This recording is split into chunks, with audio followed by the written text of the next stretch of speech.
دل میں تکلیف نہ ہو. تو کبھی کبھار ایسا صدقہ کر دینا چاہیے کہ دل پہ تھوڑے سے آرے چل رہے. تو اللہ کہتے ہیں نیکی کی حقیقت تو تب پتہ چلے گا کہ تم اللہ پر ایمان رکھتے ہو. تو کبھی کبھار, میں نہیں کہہ رہا ہمیشہ کرتے رہیں, ایسے تو ایسا نہ ہو ہارٹ اٹیک سے مر ہی نہ جائیں گے. اللہ اپنی محبت کے دعوے کو دلیل کے بغیر قبول نہیں کرتا, دلیل کے بغیر قبول نہیں کرتا. تو آرے تھوڑا سا گھسائی ہونی چاہیے دل کی. ہمارے حضرت ایک شعر پڑھا کرتے تھے, آئینہ بنتا ہے رگڑے لاکھ جب کھاتا ہے دل, کچھ نہ پوچھو دل بڑی مشکل سے بن پاتا ہے دل. دل پہ جب رگڑے لگتے ہیں نا قربانی کے, تو پھر دل میں اللہ کی محبت کے انوار پیدا ہو. تو ہمت کر کے نا کبھی کچھ بڑی رقم بھی صدقہ کر دیا کریں. صحابہ تو بہت آگے جا چکے تھے. ابو طلحہ انصاری رضی اللہ تعالی عنہ نبی کی خدمت میں آئے, عرض کیا یا رسول اللہ, اللہ نے کہا ہے کہ محبوب چیز صدقہ کرو گے تو پھر فائدہ ہے, پھر نیکی ہے. تو مجھے سب سے زیادہ محبوب میرے باغ ہے. وہ پراپرٹی تھی ان کی. باغ اس زمانے میں ایسا جیسے بحریہ ٹاؤن میں بنگلہ, آپ نے ساری زندگی محنت کر کے کمایا ہو. تو یا رسول اللہ میں چاہتا ہوں اپنا باغ اللہ کی راہ. دنیا مسافر خانہ ہے نا, کوئی بات نہیں. آپ نے فرمایا بخن بخن واہ واہ ذال اذا کا مال رابع, تو بڑا قیمتی مال ہے, اتنا بڑا باغ پراپرٹی پھلدار باغ, وہ صدقہ کر رہے ہو. اس کی ویلیو بنگلے سے زیادہ تھی کیونکہ وہ سورس آف انکم تھا. سمجھتے ہو گے نہیں سمجھتے؟ میں نہیں کہہ رہا کہ آپ ایسا کریں, کیونکہ اگر کل آزمائش آئی تو پھر مجھے بھی برا بھلا کہو گے اور اللہ میاں کو بھی کہنا شروع کر دو گے. تو اس لیے علماء کہتے ہیں اتنے تقویٰ کرو جتنا ایفورڈ کر سکتے. تو یہ تو ترغیب کے لیے, تقویٰ تو 100% اختیار کرنا ہے, یہ تو تقوی سے اوپر کی چیز ہے نا. تو ترغیب کے لیے تو ہے نا کہ صحابہ تو کہاں پہنچ گئے تھے بھائی, تو ہم کچھ تو کریں نا یار. کبھی زندگی میں کوئی پلاٹ ہم نے اللہ کے لیے ہبہ کیا, ہم نے کبھی زندگی میں ہم نے کوئی بڑا اماؤنٹ نکالا. اچھا ہم تو بڑا اماؤنٹ نکالیں تو بھی دل پہ آرے نہ چلیں. یہ اماؤنٹ تو ہم شادی بیاہ کے موقع پہ اڑاتے رہتے ہیں. دیکھا ہوگا آپ نے, ولیموں پہ اڑا دیا اتنا پیسہ, شادی بیاہ پہ اڑا دیا اتنا پیسہ, ذرا سی تقریبات پر اتنا پیسہ اڑا دیا. یار کم از کم اتنا پیسہ کبھی اللہ کو خوش کرنے کے لیے بھی اڑایا کرو نا. ہاں اڑانا کہاں ہے یہ بڑا مسئلہ ہے. لوگ بعض دفعہ بڑا اماؤنٹ خرچ کرتے ہیں, غلط جگہ پہ کر دیتے. جب آپ خرچ کرو, ہم نے اپنے علماء سے سنا ہے کہ صدقہ خیرات بھی بہت سوچ سمجھ کے کرنا چاہیے. اللہ کی نعمت کو ضائع مت کرو, مستحق سے مستحق کو تلاش کرو. اگر دینی مدرسے میں دینا ہے تو دیکھو کہ اس دینی مدرسے کا محتمم 2 نمبر تو نہیں ہے. ایسا تو نہیں کہ یہ مدرسے کی 4 دیواری کے نام پہ نوٹ چھاپنے کی مشین لگائی ہوئی ہے, اس لیے. کیونکہ میں نے دیکھا ہے کوئی بھی داڑھی ٹوپی ویسٹ کوٹ میں آئے گا, 4 یتیم بچے اس نے جمع کر لیے, آ کے دکھائے گا تو لوگ چیک کاٹ کے دے رہے ہو, یہ 10 لاکھ, یہ 20 لاکھ, یہ 1 کروڑ. دھندا بنایا ہوا ہے لوگوں نے بھائی یہ کمانے کا. داڑھی بس ٹوپی ہو اور تھوڑا سا چہرے پہ نور بور ہو, کریم وریم لگا دیا آپ نے. سیٹ صاحب کے پاس گئے, ہمارا مدرسہ ہے, یہ تصویر دیکھو اٹھا کے. میں بہت لوگوں کو جانتا ہوں. ایک آدمی سعودی عرب میں, قطر میں, عرب لوگ سخی بہت ہوتے ہیں, وہاں جا کے کروڑوں روپے جمع کیے اس کمبخت نے, کروڑوں روپے. یہاں سے تصویریں بیچتا تھا, بچے صحیح بخاری پڑھ رہے ہیں, دیکھو مدرسہ ہے میرا. کچھ بھی نہیں تھا. اور اگر ہو بھی تو بھائی انویسٹمنٹ ہے, کچھ کھاؤ کچھ لگاؤ. تو اس لیے دینی مدرسہ کرنا تو دینی مدارس کو دینا ہے, کیونکہ دینی مدارس کو نہیں دیں گے تو پھر دین کی تبلیغ کا کام رک جائے گا, علماء پیدا ہونا بند. کیونکہ یہ سرکاری حکومت تعاون نہیں کرتی ہے, اور اچھا ہے نہ کرے. حکومت نے تعاون کیا نا تو یہ مدرسوں کو اپنی تحویل میں لے گی, پھر سارے سرکاری مولوی پیدا ہوں گے, سرکاری مولوی پیدا ہوں گے. کیونکہ گورنمنٹ نے جو کام اپنے ہاتھ میں لیا نا, اب دیکھو سعودی عرب میں کتنے بڑے بڑے پرہیزگار علماء ہیں, لیکن یونیورسٹیاں وہاں گورنمنٹ کے کنٹرول میں, تو پالیسیاں کس کی چلیں گی؟ گورنمنٹ کی. اب وہ بیچارے کچھ بول ہی نہیں سکتے, جو بس آئے بس ٹھک وہ چلے گا. Order is order. تراوی 8 ہیں 10 ہیں. وہ میں بھی تراوی 2 دن پڑھی نا میں نے, تو مجھے کسی نے انہوں نے 10 کر دی. میں نے کہا شکر ہے 10 باقی ہیں, اگر یہ بھی آرڈر آ جائے ختم تو کیا ہو جائے گا, وہ بھی ختم ہو جائے گا. وہ ایک لفظ دنیا میں سب جگہ ایسا ہی ہے, سب جگہ ایسا ہی ہے. تو ہمیں یہاں آزادی ہے, کم از کم ہم کھل کے بات کر سکتے ہیں. اس آزادی کے کچھ سائڈ افیکٹ بھی ہیں, کیونکہ کھل کے صحیح بات ہو سکتی ہے تو غلط باتیں بھی کھل کے بہت ہو رہی ہیں یہاں پہ. لیکن یہ دینی مدارس چلتے ہیں لوگوں کے تعاون کے ساتھ, تو جو صحیح مدرسے ہوں ان کے ساتھ تعاون کرنا چاہیے. لیکن ایسا ہی نہیں کہ جو اٹھایا منہ آ رہا اٹھا کے دے دیا. تو ٹرسٹوں میں بھی ایسا ہی ہے, بہت سارے ٹرسٹ کھانے پینے کے دھندے بنے ہوئے ہیں, کچھ دکھایا جا رہا ہے, کچھ کروڑوں کی جائیدادیں بنائی جا رہی ہیں. بس لوگ دیکھتے ہیں ٹرسٹ ہے تو پکڑاتے چلے جاؤ, پھینکتے چلے جاؤ. تو کچھ تھوڑا سا خدا کا خوف کرو. کیوں آپ اپنے پیسوں کو اس طرح سے ضائع کر رہے ہو؟ جب آپ تجارت میں پیسہ لگاتے ہو, آپ 100 دفعہ تحقیق کرتے ہو اچھی سی اچھی جگہ پہ لگے پیسہ, تو صدقہ کرنے میں بھی کیا کرنا چاہیے بھائی, کہ آپ کا پیسہ ضائع نہ ہو, کیونکہ اس کے پھر نقصان زیادہ ہوتے ہیں آپ غلط لوگوں کو اگر دیتے ہو. تو اللہ کہتے ہیں محبوب چیز تھا. تو حضرت ابو طلحہ نے کہا یا رسول اللہ میرا باغ اللہ کے لیے. تو آپ صلی اللہ علیہ وسلم فرمایا واہ واہ کیا خوبصورت بہترین مال. پھر آپ نے فرمایا یہ سارا پیسہ یعنی باغ جو ہے اپنے چچا زاد بھائیوں کو دے دو. یہ ہے اسلام کی خوبی. اسلام رشتہ داری جوڑنے کو جتنی ویلیو دیتا ہے, میں کیوں بار بار 4 شادیاں, بچے پیدا, چیخ کیوں رہا ہوں میں پاگل تھوڑی ہوں. آپ کو کیا میں پاگل نظر آتا ہوں؟ میرا دماغ خراب ہے. آپ کے بچے پیدا ہونے سے مجھے کیا فائدہ ہوگا؟ وہ جب تک بڑے ہوں گے ہم تو مر چکے ہوں گے. آپ کہہ سکتے ہیں نا فائدہ یہ ہوگا کہ بڑے ہو کر میرا شکریہ ادا کریں گے. مفتی صاحب آپ کا بہت شکریہ, آپ کے بیانات سن کے ہمارے ماں باپ نے نسل روکی نہیں اور اتفاق سے ہم بھی اسی سلسلے میں پیدا ہو گئے. وہ تو جب تک بڑے ہوں گے ان میں سمجھ آئے گی ہم شاید مر چکے ہوں, اور شکریہ ادا کر کے بھی مجھے کیا ملے گا. تو اسی وجہ سے میں چیختا ہوں کہ اسلام خاندانی نظام چاہتا ہے. اسلام انڈیویجولی لائف کا قائل بولو نہیں ہے, اکیلا نہیں ہے انسان. ماں ہے, باپ ہے, دادا ہیں, دادی ہیں, نانا ہے, نانی ہے, بیوی ہے. 4 نہیں کرو, 1 ہی کر لو ٹائم پہ, لیکن نسل مت روکو. پھر بیٹے ہوں, بیٹیاں ہوں, پوتے ہوں, نواسے ہوں, بہویں ہوں, داماد ہوں. یہ ہے انسان کی نیچرل لائف, اور اسی میں انسان کا سکون ہے. اور اس میں توکل کس پہ کرنا ہے؟ اللہ پہ. خرچے پورے کرے گا اللہ. سمجھتے ہو کہ نہیں سمجھتے؟ لوگ کہتے ہیں گراؤنڈ ریئلٹی کو بھی تو دیکھو, زمینی حقیقت کو بھی تو دیکھو, مہنگائی دیکھو اور بچے پیدا کرتے چلے جائیں. گراؤنڈ ریئلٹی دیکھو, لیکن اس آنکھ سے دیکھو جو چشمہ اللہ نے آپ کو لگا کے دیا ہے. سیکولر اور لبرل لوگوں کی آنکھ سے دیکھو گے تو گمراہ ہو جاؤ گے. عقل کا استعمال جب وحی کی نگرانی میں ہوتا ہے تو عقل صحیح سوچتی ہے, اور وحی کی تعلیمات کے بغیر ہوتا ہے تو عقل گمراہی کی طرف لے کے جاتی ہے. انہی عقل پرستوں نے تو ہومو سیکسولیٹی کو لیگل کر دیا نا. تو یہ وہ عقل ہے جو خدا کی تعلیمات سے بغاوت کر کے استعمال ہو رہی ہے.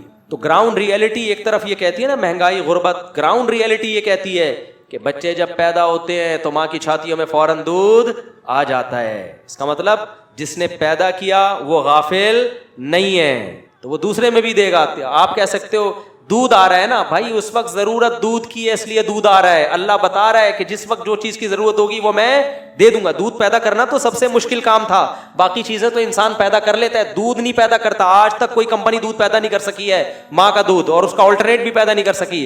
اللہ کہتے ہیں جو چیز تم پیدا کر نہیں سکتے, تمہارے یہاں بچہ پیدا ہونے پہ وہ پیدا کر دیتا ہوں. تو اسکول کی فیسیں تو آسان ہے. سمجھ میں آتی ہے بات کہ نہیں آتی ہے؟ یہ تو زیادہ آسان ہے. تو اس لیے نبی نے رشتہ داری جوڑنے, تو آپ نے حکم دیا حضرت ابو طلحہ کو کہ یہ باغ کس کو دے دو, کیونکہ ان کے چچا زاد بھائی غریب تھے. تو کس کو دے دو بھائی؟ تو آج رمضان میں یہ عزم کرو کہ ہمارے قریب ترین رشتہ داروں میں جو غریب ہوگا ہم نے اس کے ساتھ تعاون کرنا ہے. جن کو اللہ نے دولت دیا نا وہ منتھلی باندھ دے اماؤنٹ.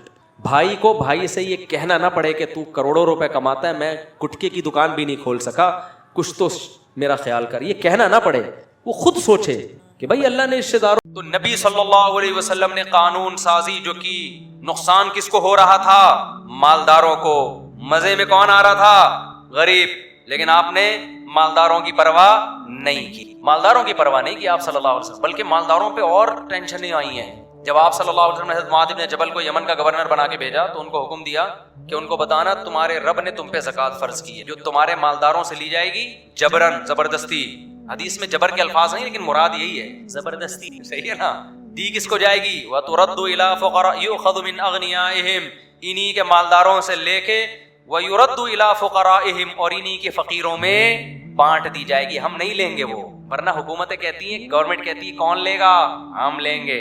گورنمنٹ تو خود لیتی ہے نا. ٹھیک ہے گورنمنٹ کہتی ہے کہ پبلک کے لیے لے رہے ہیں, کہنے پر گورنمنٹ کی طرف سے کوئی پابندی نہیں ہے. لیکن آپ دیکھو حکمرانوں کو ماشاءاللہ کہاں سے کہاں پہنچ گئے زکاتیں لے لے کے. تو ڈائریکٹ, اور پھر زکات میں تملیک بھی ہے, کیونکہ اس میں دھوکہ گڑبڑ یہ ہوتی کہ آپ امیروں سے لیتے اور کہتے ہم غریبوں کے مفاد پہ خرچ کریں گے, پھر غریبوں کے ان مفاد میں خرچ کرنا شروع کر دیتے جس کا غریب کو ہو سکتا ہے وہ غریب اس پہ راضی نہ ہوتا. کیا سا بڑا زبردست نظام ہے یار. زکات میں تملیک ضروری. تملیک کا کیا فائدہ ہوگا؟ غریب کو مالک بنانا پڑے گا. وہ پھر مالک کا مطلب اس کے مکمل اختیارات ہوں. آج دنیا میں جو ٹیکس لیے جاتے ہیں غریب کو مالک نہیں بنایا جاتا. بہت ساری ایسی مد پہ خرچ کیا جاتا ہے کہ غریب سے اگر پوچھو گے وہ کہے گا بھائی میں اس پہ راضی نہیں. تو بتاؤ اسلامی قانون میں غریب کا فائدہ ہے یا گوروں کے قانون میں؟ تملیغ ضروری. لوگ ہم سے کہتے ہیں نا کہ حضرت میرا ایک غریب بچہ اسکول میں پڑھتا ہے, میں اس کی طرف سے فیس دے سکتا ہوں, اسکول میں زکات ادا ہو جائے گی. ہم کہتے ہیں نہیں, کائنڈلی سے زکات ادا نہیں ہو. مالک بنانا ضروری ہے. مالک بناؤ وہ جو چاہے کرے. کیوں؟ اب تملیغ کی جو آ گئی نا مسئلہ, اس میں کیا ہو گئی, احتیاط بہت ہو گئی. ورنہ آپ غریب کے ایسے مفاد پہ خرچ کرتے جو آپ خود سوچتے بھائی جس کا پیسہ ہے نا یہ سوچنا اس کا حق ہے, یہ آپ کا حق نہیں ہے. ورنہ لوگ کیا کچھ نہیں کرتے.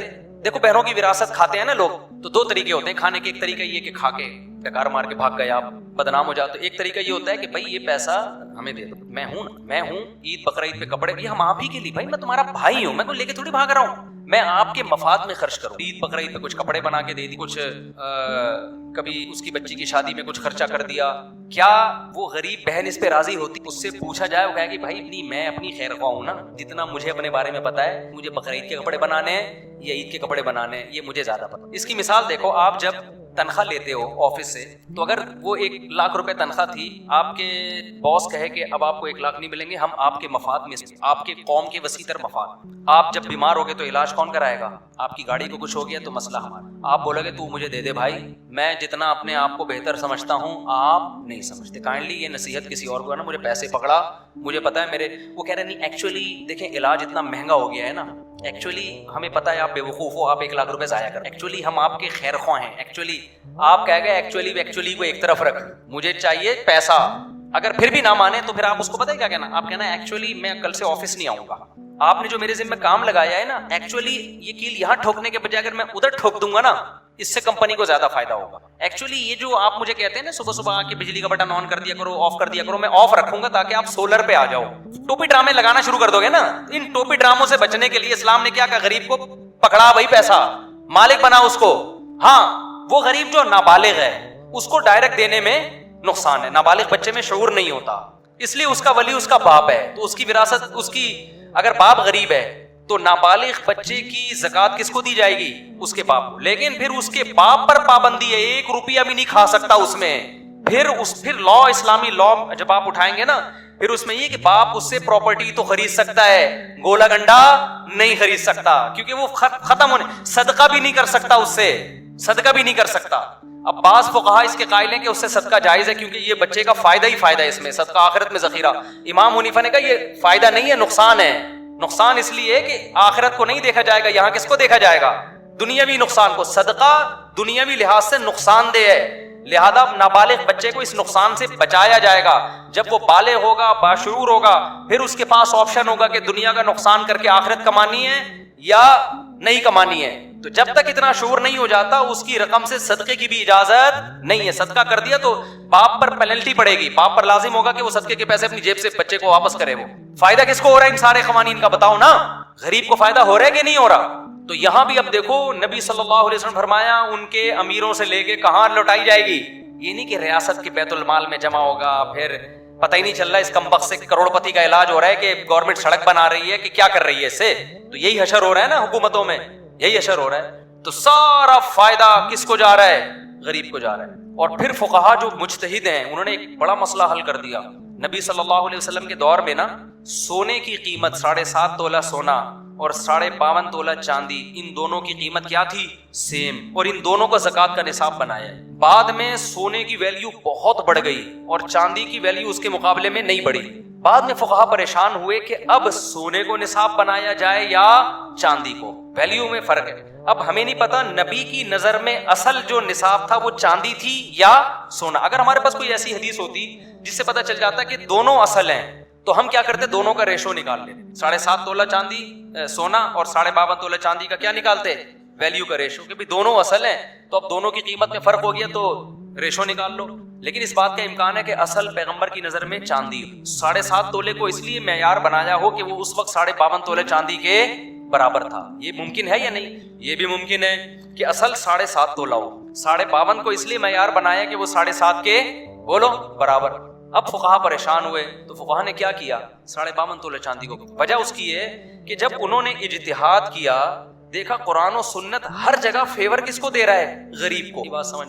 آج کے جو مذہبی اسکالرز آ رہے ہیں نا, جو ریفرنسز کے ساتھ باتیں کر رہے ہیں, ان کے پاس ریفرنسز ہیں, وہ فہم وہ عقل ان کے پاس نہیں ہے جو اللہ نے مجتہدین کو عقل سے, یہ وہ مینٹل لیول نہیں ہے ان لوگوں کا, تبھی ہم کہتے ہیں ان کو فالو کرو. انہوں نے کہا کہ بھائی یہ بھی نہیں پتا چل رہا کہ اصل نصاب 52.5 تھا یا اصل کیا تھا, لیکن یہ تو پتا ہے کہ جہاں مسئلہ آئے گا نا امیر غریب کا, اسلام فیور کس کو کر رہا ہے؟ زکوٰۃ تو ہے ہی غریبوں کے لیے. تو انہوں نے کہا بھائی ہر دور میں وہ نصاب اصل رہے گا جس کی ویلیو کم ہے, تاکہ زیادہ لوگوں پہ زکوٰۃ واجب ہو. رکھی ہوئی کیوں ہے تو نے چاندی, رکھا ہوا کیوں ہے تو نے سونا؟ اس کا مطلب اضافی ہے نا, غریبی کھا رہا ہے. نکال اس سے ان لوگوں کو کا حق جن کے پاس یہ چاندی یا سونا نہیں ہے, کیونکہ 7.5 تولے کو نصاب بنایا جائے تو بہت کم لوگوں پہ زکوٰۃ واجب ہوگی, جبکہ مالدار تو بہت زیادہ ہیں اور بہت سارے غریب زکاتیں لینے سے محروم. تو نصاب اس کو بنایا جائے گا جو کیا ہے. آج اگر 52.5 تولے چاندی کی ویلیو بہت زیادہ ہو جاتی ہے, کل علماء کا فتویٰ چینج ہو جائے گا کہ اب قیمت دیکھنی ہے 7.5 تولے کی. ہو سکتا ہے آپ لوگ بولے ابے یار اتنے عرصے سے یہ بولتے رہے 52.5 تولہ چاندی کی اصل معیار ہے, پرانی ساری کتابوں میں یہ لکھا ہے, اب کیا معیار ہو گیا 7.5 تولہ. یار یہ تو مولوی ایک جگہ ٹکتے ہی نہیں ہے بھائی, وہ ٹکے ہوئے ہیں ایک ہی جگہ. اصول وہی ہے کہ جو سستا ہوگا معیار اس کو. اس کا مطلب فقہا بھی ماحول سے متاثر. اب بھی بہت سے لوگ ہمیں آگے تنگ کرتے ہیں, ابے بھائی 1 تولہ سونا ہے, تھوڑے سے پیسے ہیں, تو یہ کیا 52.5 تولے صاحب. میں کہتا ہوں بھائی جان تم نے 52.5 تولے چاندی رکھی ہوئی میں ہے, ٹھیک ہے نا, یہ اضافی غریبیاں ہیں تو نکالو نا پھر اللہ کا حق. میں سمجھا پا رہا ہوں. یہاں بھی ایک اور مسئلہ بھی. اچھا اس میں امام ابو حنیفہ تو بہت زیادہ غریب کو فائدہ دیتے ہیں. بعض فقہا کے نزدیک دوسرے فقہ میں ریشو بھی ہے کہ سونے چاندی کا ریشو نکالا جائے, لیکن فقہ حنفی میں بہت زیادہ فیور دیا گیا ہے. تملیک بھی امام حنیفہ کا قول ہے کہ مالک بنانا ضروری. کہتے ہیں کیونکہ قرآن میں للفقراء فقیروں کا حق ہے, تو کہتے ہیں لام اصل میں تملیک کے لیے ہوتا ہے. ہم کہتے ہیں نا الحمدللہ تمام تعریفیں کس کے لیے ہیں, اللہ کے لیے. تو لی میں لام سے پتہ چلتا ہے تعریفوں کا مالک کون ہے, اللہ. تو لام جو ہے نا عربی میں اصل میں مکمل اختیارات کے لیے آتا ہے. مکمل اختیارات جب ہی ہوتے ہیں جب پراپر مالک بنایا جائے کسی کو. تو قرآن کہہ رہا ہے للفقراء, زکوٰۃ کس کا حق ہے, فقیروں کے لیے. تو یہاں بھی لام کا لفظ بتا رہا ہے کہ پراپر مالک بنانا پڑے گا. یہ میں مثال سے سمجھاتا ہوں. آپ نے زکوٰۃ کے پیسوں سے کھانا خریدا, غریب کے سامنے رکھ دیا کہ کھاؤ, اس سے زکوٰۃ ادا, کیونکہ زکوٰۃ وہ مالک آپ ہو, اپنی ملکیت میں اس کو آپ کھلا رہے ہو. اباحت ہے یہ. اباحت کہتے ہیں کسی کے لیے ایک چیز کو کی پرمیشن دے دینا. جیسے جب آپ کی کوئی دعوت کرتا ہے, آپ اس کے, بس یہ مثال دیکھیں نا, بیان ختم کر رہا ہوں. کسی کے گھر جاتے ہیں, وہ بریانی کوفتے کباب لا کے رکھتا ہے, تو مالک کون ہوتا ہے, وہ ہوتا ہے نا, لیکن اس نے اپنی ملکیت آپ کے لیے حلال کر دی ہے. اس عمل کو کہتے ہیں اباحت, مباح کر دیا, اجازت دے دی. تو جب آپ اس چیز کو کھا رہے ہوتے تو اس کی ملکیت میں کھا رہے ہوتے ہو, وہ آپ کی ملکیت میں داخل نہیں ہو. اور ایک ہوتا ہے کہ بریانی کی ٹرے پکڑا کے کہنا یہ آپ کو گفٹ ہے. جیسے صبح شام گھروں میں تحفے آ رہے ہوتے ہیں, گفٹ میں کیا ہوتا ہے, بھی کھا سکتے ہو, پیک کر کے ڈبے بنا کے مارکیٹ میں بولو بیچ بھی سکتے. اس لیے ہم کہتے ہیں غریب کو زکوٰۃ میں کھانا کھلانا جائز نہیں. کھانے کا مالک بنا دو گے, آپ پلیٹ پکڑاؤ کہ آپ اس کے مالک کی مرضی, بھائی کھاؤ یا بیچ دو, آپ کی مرضی. یہ جو ہم ہوٹلوں میں بیٹھے ہوتے ہیں, بعض دفعہ فقیر آتا ہے, اللہ کے نام پہ ایک نہاری کھلا دو, ہم نہاری اس کو خرید کے دیتے ہیں, وہ آگے لے جا کے بیچ دیتا ہے. ہمیں غصہ آتا ہے نا. غصہ اس لیے آتا ہے بھائی ہم نے تجھے کھلانے کے لیے آرڈر کیا ہے, بزنس کے لیے آرڈر نہیں کیا. لیکن زکوٰۃ میں آپ یہ غصہ نہیں کر سکتے. یہاں غصہ آنا بجا ہے کہ ابے ہمیں الو بنا رہا ہے یار. میں نے ایک دفعہ نہاری کھانے گیا, میں بیٹھا ہوں, دوسری عورتیں آئیں, انہوں نے کہا ہمیں بھی دو. میں نے اس کو بولا یار ان کو, میں بھول گیا, پھر میں اپنا کھا رہا ہوں. پھر میں جب پیسے دینے گیا, میں بولا بھائی یہ سالن کو شاپر میں ڈالتی ہیں, آگے جا کے بیچتی ہیں, پیسے کما کے دوبارہ نیا بندہ آئے گا, اسے پھر کہہ رہی تھی اللہ کے نام پہ 3 بھوکے ہم کھلا دو. تو یہ ان کا کیا چل رہا ہے, بزنس. تو یہ بزنس برا کیوں لگتا ہے بھائی, ہم تو چاہ رہے تھے کہ پیٹ بھریں کسی غریب کا. پھر بھی چلو یار وہ بیچ دیا اس نے, ہم نے پیسے واپس نہیں لیے ان سے, لیکن یہ غیر اخلاقی حرکت لگتی ہے نا. تو لیکن زکوٰۃ میں غریب کیا ہوگا, مالک, للفقراء والمساکین, مکمل اختیارات ہوں گے ان کے. تو نبی نے کیا فرمایا, مالدار سے لی جائے گی, غریب کو ہینڈ اوور کیجیے. اچھا یہاں ایک بات سمجھ لیں کہ غریب, یہ لوگ اکثر مسئلہ پوچھتے ہیں کہ جی غریب بچوں کی ہم اس فیسیں دے سکتے ہیں, مالک بنانا ضروری ہے, یا اس کو مالک بناؤ یا اس کی طرف سے, اس کی اجازت سے کوئی نمائندہ بن کے مالک بن جائے. مثال کے طور پر میں نے آپ کو فون کیا, جی میں آپ کو کچھ رقم دینا چاہتا ہوں, بتانا ضروری نہیں کہ زکوٰۃ ہے, گفٹ کا نام لے لو آپ, لیکن ملکیت تو گفٹ میں بھی ہوتی ہے نا, ہر وہ چیز جس میں ملکیت ہو. آپ نے کہا جی ٹھیک ہے, تو لیکن میں تو آ نہیں سکتا, تو میں کیا کہوں گا, کسی بندے کو بھیج دو. تو اس بندے کو جیسے ہی میں ہینڈ اوور کروں گا زکوٰۃ ادا ہو جائے گی, کیونکہ وکیل کا قبضہ موکل کا قبضہ ہوتا ہے. آپ کی طرف سے جو نمائندہ آیا اس کو جب دیا تو ایسا ہی ہے جیسے اصل کو دے دیا, کیونکہ یہ نمائندہ کس کا ہے, آپ کا نمائندہ ہے. ہاں میں نے آپ کو فون کیا اور میں نے کہا میں ایک بندہ بھیج رہا ہوں, پیسے آپ کو دے گا, پیسے آپ کو دے گا, تو اس سے لے لینا, کیونکہ آپ کے پاس آنے کا ٹائم نہیں ہے. میں نے اس بندے کو ہینڈ اوور کر دی, زکوٰۃ ادا نہیں ہوئی, کیونکہ وہ آپ کا نمائندہ نہیں ہے, وہ کس کا نمائندہ ہے, میرا نمائندہ. دونوں میں فرق یہ پڑے گا, اس بندے سے ڈاکو نے چھین لیا تو زکوٰۃ ادا نہیں ہوئی, جبکہ پہلے والے بندے سے ڈاکو نے چھین لیا تو زکوٰۃ ادا ہو گئی, کیونکہ وہ ہینڈ اوور کر چکا ہوں میں. اب سمجھو, جب آپ کسی غریب کی فیس دینا چاہتے ہیں نا, اور غریب بالغ ہو, تو پھر اس کا طریقہ یہ ہے کہ آپ اس کو بولو کہ یار میں کچھ رقم آپ کو دینا چاہتا ہوں منتھلی, لیکن آپ چونکہ ٹیوشن بھی پڑھ رہے ہو, تو اگر میں یوں کر لوں کہ ڈائریکٹ آپ کو دینے کے بجائے اس ٹیچر کو دے دیا کروں جس کو آپ نے فیس دینی ہے, تو وہ میں ہی دے دیا کروں تو آپ کی طرف سے اجازت ہے؟ وہ کہے ہاں اجازت ہے. اب یہ وکیل کا قبضہ جو ٹیچر ہے نا وہ اس بچے کا وکیل بن کے قبضہ کرے گا. اب زکوٰۃ ادا ہو جائے. اگر بچہ نابالغ تھا تو باپ کی پرمیشن, بالغ ہے تو خود اس بچے کی پرمیشن. اسی سے بہت سارے مسئلے حل ہو گئے. جب آپ کسی غریب کا علاج کراتے ہو زکوٰۃ کے پیسوں سے تو اس میں غریب کو بتا دو بھائی میں آپ کو کچھ پیسے دینا چاہتا ہوں تو آپ مجھے اجازت دے دو, میں آپ کی طرف سے کس کو دے دوں؟ ہسپتال کی انتظامیہ کو. وہ کہہ دے میری طرف سے اجازت ہے, تو جب وہ نمائندہ بن گیا. آئی بات سمجھ میں؟ نہیں. اور یہ پہلے اجازت لینی پڑے گی. علاج کرنے کے بعد اجازت لوگے اس کا کوئی اعتبار نہیں, کیونکہ وکیل کام کرنے سے پہلے بنتا ہے بعد میں نہیں بنتا. بھائی سمجھ میں آ رہا ہے؟